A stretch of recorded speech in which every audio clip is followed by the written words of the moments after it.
Perkenalkan, nama saya Sharon Putri Liani dari Ilmu Pemerintahan kelas B angkatan 2024 Universitas Pulau Aman. Dari jurnal-jurnal yang sudah saya baca di bidang politik, saya mengambil isu dampak dinasti politik terhadap kualitas belanja publik dan pertumbuhan ekonomi inklusif. Nah, kita membahas tentang dinasti politik dan teori pilihan publik. Riset ini berangkat dari pertanyaan sejauh mana dinasti politik memengaruhi kualitas belanja publik di daerah. Untuk penjawabnya, saya menggunakan teori pilihan publik atau public choice theory dari James Buchanan dan Gordon Tulloch. Teori ini menegaskan bahwa pejabat publik maupun birokrat bukanlah sosok yang selalu bekerja demi kepentingan rakyat. Sama seperti individu lain, mereka adalah aktor rasional yang bertindak untuk memaksimalkan kepentingan diri sendiri, keluarga, atau bahkan kelompoknya. Jadi, dengan kerangka ini, politik dilihat bukan sebagai ruang idealisme, melainkan menurut saya sebagai pasar untuk tempat aktor-aktor politik itu memperjualbelikan kepentingan. Maka tidak heran jika dinasti politik kerap mengarahkan anggaran publik untuk tujuan pribadi atau keluarga, bahkan bisa saja kelompok. Nah, bukan untuk masyarakat luas tentunya. Kita ambil saja konteks dalam Kalimantan Timur. Jadi, Kalimantan Timur adalah daerah yang kaya sumber daya alam. Khususnya itu batu bara dan crude palm oil atau CPO. Potensi pendapatan asli daerah atau PAD-nya itu sangat besar. Secara teori, PAD ini itu bisa digunakan untuk membangun infrastruktur, kesehatan, pendidikan, dan pelayanan publik lainnya. Contohnya itu seperti rumah sakit, sekolah-sekolah, dan capil, dan masih banyak lagi. Namun dalam kenyataannya itu seringkali muncul masalah alokasi anggaran yang tidak sepenuhnya dirasakan masyarakat. Mengapa bisa demikian? Salah satu faktor yang sering disebut adalah dominasi dinasti politik. Ketika kekuasaan politik itu terpusat pada satu keluarga atau satu kelompok, maka proses perencanaan dalam pelaksanaan anggaran itu berpotensi besar mengarahkan kepentingan kelompok itu sendiri. Ada dua mekanisme dalam teori pilihan publik, yaitu ada rent seeking atau pencarian rent, yaitu dinasti politik itu menggunakan kekuasaan untuk menciptakan peluang keuntungan pribadi melalui proyek-proyek publik. Misalnya saja, APBD itu dialokasikan untuk pengadaan barang atau jasa dengan nilai tinggi, tetapi manfaatnya kecil bagi masyarakat. Nah, proyek seperti pembangunan gedung mewah atau pengadaan alat dengan harga markup atau sering dijadikan ladang kickback. Itu akibatnya belanja modal produktif yang seharusnya dipakai untuk membangun jangka panjang berkurang. Masyarakat itu kehilangan kesempatan pendapatan fasilitas publik yang benar-benar mereka butuhkan. Lalu yang kedua ada elite capture atau penguasa oleh elit atau dikuasai oleh elit. Ketika kekuasaan politik dan ekonomi berkonsentrasi pada satu keluarga, mereka dapat mengadakan DPRD maupun birokrasi. Nah, fungsi pengawasan check and balance itu sangat penting, tapi bisa saja lumpuh karena pejabat publik yang seharusnya mengontrol justru menjadi bagian dari lingkaran dinasti tersebut. Hasilnya, alokasi anggaran publik diarahkan ke proyek-proyek yang menguntungkan kroninya atau keluarga politiknya. Misalnya saja perusahaan kontrak atau tambang yang mendapat proyek dari APBD ternyata itu dimiliki atau dikendalikan oleh pihak yang dekat dengan dinasti politik. Lalu kita ambil kasus nyatanya yang ada di Indonesia, yang kita ambil dari contoh Kutai Kartanegara. Itu kabupaten yang ada di Kalimantan Timur. Jadi Kutai Kartanegara itu dikenal sebagai salah satu daerah sumber daya alam terbesar di Indonesia. Nah, namun daerah ini juga identik dengan dominasi dinasti politik.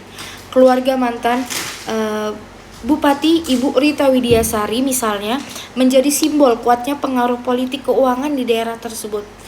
Dalam kasus Ibu Rita Widiasari yang akhirnya terjerat kasus korupsi, terungkap adanya praktik penerima suap dari pengusaha tambang dan perkebunan sawit. Suap tersebut itu terkait pemberian izin usaha dan proyek-proyek di daerah.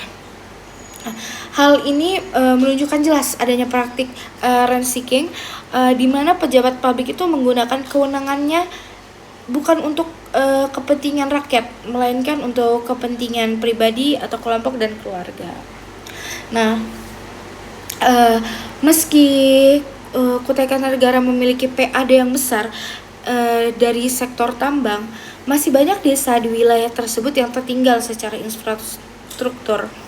Jalan desa itu banyak yang masih rusak parah, fasilitas kesehatan yang sangat terbatas, dan tingkat kemiskinan di beberapa kecamatan itu tetap tinggi.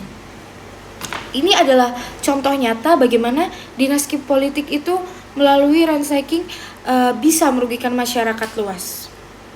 Kita ambil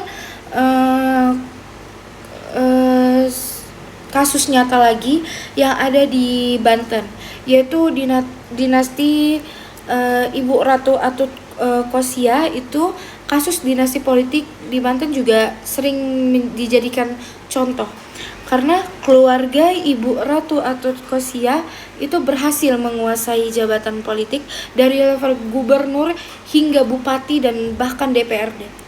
Laporan dari KPK itu mengungkap bahwa penguasaan ini digunakan untuk mengatur proyek-proyek APBD dan memperkuat kekuasaan politik keluarga. Lalu, praktik elite capture terjadi ketika hampir semua tambang politik dan birokrasi diisi oleh orang-orang yang masih memiliki hubungan keluarga atau kroni. Akibatnya, bisa saja kontrol terhadap kebijakan itu hilang dan banyak proyek pembangunan yang diarahkan ke perusahaan yang dekat dengan keluarga. Hasilnya, meski Banten itu dekat dengan pemerintahan nasional atau Jakarta, tapi kualitas pembangunan masih jauh tertinggal dengan tingkat kemiskinan dan ketimpangan yang sangat cukup tinggi. Contoh studi kasus ketiga ada Solo dan Klaten, yaitu Jawa Tengah. Meski skalanya berbeda, fenomena seperti ini juga terlihat di Solo dan Klaten. Seperti di Klaten, dinasti politik itu menguasai pemerintahan daerah, sempat terjerat kasus korupsi besar terkait jual beli jabatan. Praktik seperti ini adalah bentuk nyata bagaimana dinasti politik bisa menggunakan kekuasaan untuk kepentingan pribadi. Dampaknya bagi masyarakat dari kasus-kasus di atas kita bisa lihat dampak yang dirasakan masyarakat itu cukup jelas, yaitu contohnya turunnya kualitas pelayanan publik. Uang yang seharusnya digunakan untuk kesehatan, pendidikan, infrastruktur malah dipakai untuk memperkaya pejabat dan keluarga. Selanjutnya itu ada peningkatan kesenjangan sosial, kayak kekayaan daerah hanya berputar di lingkaran kecil elit, sementara masyarakat umum itu tidak menikmati hasilnya. Lalu ada hilangnya kepercayaan terhadap pemerintah. Masyarakat itu merasa bahwa pajak dan sumber daya mereka itu dikelola untuk kepentingan segelintir orang, bukan untuk kesejahteraan bersama.